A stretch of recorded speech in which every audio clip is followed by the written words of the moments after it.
Declaration of Convergence na. Kailangan present tayo dito bilang leaders. Tama ka dyan.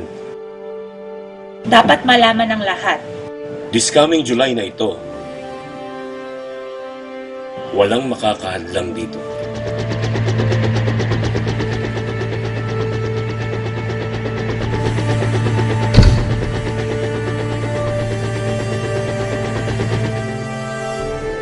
Christ is alive in us.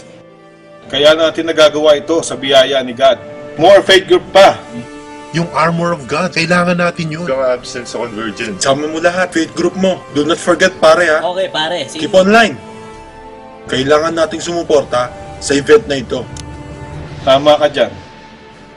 It's more fun in the church. Kaya join tayo. Suporta ako dyan. Tara na. Saan?